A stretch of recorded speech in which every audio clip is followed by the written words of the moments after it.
ఇక ఇదే అంశంపై ప్రస్తుతం మనతో మాట్లాడడానికి బీఆర్ఎస్ మాజీ శాసనసభ్యులు క్రాంతి గారు ప్రస్తుతం మనతో ఫోన్ లో సిద్ధంగా ఉన్నారు. గుడ్ మార్నింగ్ క్రాంతి గారు. గుడ్ మార్నింగ్ అండి. క్రాంతి గారు, బీఆర్ఎస్ నాయకులను ముందస్తుగా హౌస్ అరెస్టులు చేస్తున్నారు అంటే దీన్ని ఎలా చూడాలంటారు? ఈ మొత్తానికి ఒక అప్రజాస్వామిక వాతావరణం రాష్ట్రంలో కొనసాగుతుందని మనకు చాలా స్పష్టంగా అనిపిస్తుంది. ఎందుకంటే నిన్న గాంధీని బయటికి పంపించేసి కౌశిక్ రెడ్డి గారికి మాత్రమే ఇంత హౌస్ అరెస్ట్ చేయడంతోనే నిన్న ఉద్దేశపూర్వకంగానే ప్రభుత్వం ఒక రకమైన టీఆర్ఎస్ నాయకుల మీద దాడులకు ఉసుగెల్పిందని చాలా స్పష్టంగా అర్థమవుతుంది. అంతేకాదు నిన్న ధర్నాకు పోయిన కంప్లైంట్ చేయడానికి పోయిన ఎమ్మెల్యేలను కూడా మ్యాన్ హ్యాండిల్ చేసి చాలా మందిని గాయపరచడం జరిగింది. నిన్న సాయంత్రం అంత అయిపోయిన తర్వాత కూడా కేసీఆర్ మన హరీష్ రావు చెప్పారు, మేము ప్రభుత్వానికి కోఆపరేట్ చేస్తున్నాము, శాంతి భద్రత అదుపులో ఉండాలని చెప్పి మేము సపోర్ట్ చేస్తున్నామని చెప్పి తన చేతిని గాయమైన కూడా తను నిన్న నిరసన కార్యక్రమం విత్డ్రా చేసుకొని వెళ్ళిపోయారు. మేము ఈ రోజు హరీష్ రావు గారిని పరామర్శించడానికి ఆయన ఇంటికి వెళ్దామని ప్రయత్నం చేయడం జరిగింది. కనీసం హరీష్ రావు గారిని కూడా కలవనీయకుండా మమ్మల్ని అందరినీ గేట్ దగ్గరనే ఆపేశారు. ఇది దుర్మార్గమైన చర్య. ఇప్పటి వరకు రాజకీయ చరిత్రలో ఎప్పుడు కూడా ఒక మాజీ మంత్రిని, ఒక సిట్టింగ్ ఎమ్మెల్యేను ఈ రూపకంగా అరెస్ట్ చేసిన సంఘటన బహుశా ఫస్ట్ టైం ఈ కాంగ్రెస్ ప్రభుత్వ వాళ్ళు చెప్పుకుంటున్న ప్రజాపాలన అనే దాంట్లోనే ఉంటదేమో అనేది చాలా మనకు అర్థమవుతుంది. ఇది నిరంకుశంగా సాగుతున్న పాలన. ఇది మేము ఈరోజు ఏదైనా ధర్నాకు కానీ ఏదైనా నిరసన కార్యక్రమానికి కాలిచ్చినప్పుడు హౌస్ అరెస్టు చేయాలి. ఏదైనా శాంతి భద్రతల పరిస్థితి చేజారుతుంది అనుకున్నప్పుడు అట్లాంటి వ్యక్తుల్ని హౌస్ అరెస్ట్ చేయాల్సి ఉంటుంది. కానీ ఎటువంటి కాల్ చేయకపోయినా సాయంత్రం చాలా స్పష్టంగా తను చెప్పారు, మేము గణేష్ ఉత్సవాలు వీటన్నిటి దృష్ట్యా శాంతి భద్రతలో వివిధ కలవద్దని చెప్పి మా కార్యక్రమాన్ని విరమించుకొని ఇంటికి పోతున్నాం, కార్యకర్తలు కూడా ఇంటికి వెళ్ళండి అని చెప్పి హరీష్ రావు గారు చాలా స్పష్టంగా పీస్ఫుల్ గా చెప్పడం జరిగింది.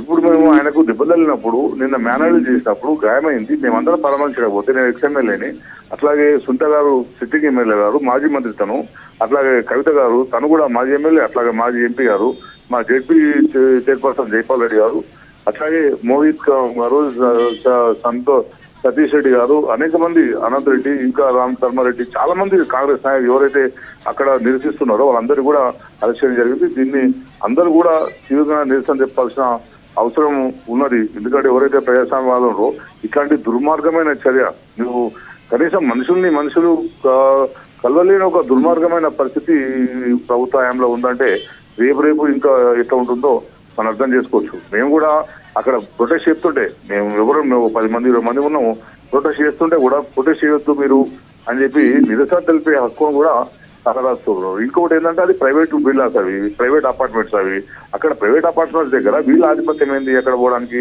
ఇప్పుడు కాలనీ వాళ్ళ అందరూ కూడా ఇంత ఇబ్బంది పడుతున్నారు పోలీసుల చర్యల వల్ల.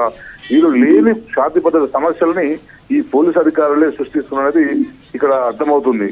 ఒక బ్రాండ్ ఇమేజ్ ని తెలంగాణకు, హైదరాబాద్ కున్న ఒక బ్రాండ్ ఇమేజ్ ని వీళ్ళ యాటిట్యూడ్ వల్ల దెబ్బతింటుందనేది కూడా మనకు అర్థం కావచ్చు. కేసీఆర్ గారు 10 సంవత్సరాలు చాలా కష్టపడి తెలంగాణకు ఇమేజ్ ను క్రియేట్ చేయడం జరిగింది.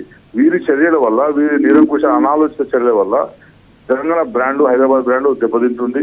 అంతేకాదు ప్రజలందరూ కూడా ఇటువంటి ఇంకా 4 సంవత్సరాలు ఇటువంటి ఒక నిరంకుశ పాలనను భరించాల్సిన పరిస్థితి తప్పదేమో అనిపిస్తుంది. ప్రజలందరూ కూడా ఒకసారి ఆలోచించాలి. ఈ ప్రభుత్వం పట్ల తీవ్ర నిరసన తెలపాల్సిన అవసరం వచ్చింది.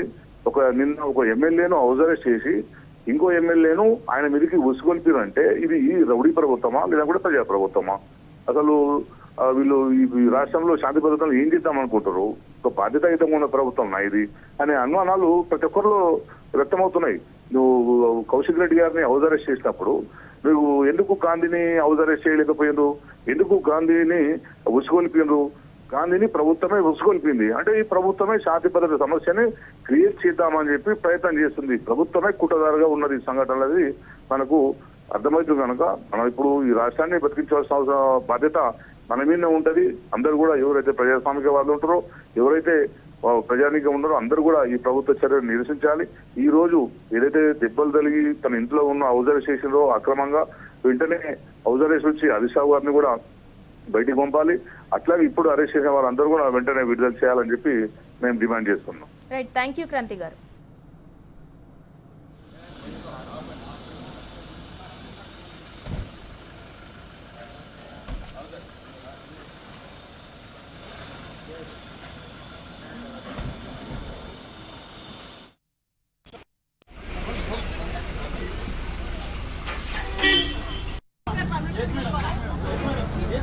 తీసుకుంటాం మేడం.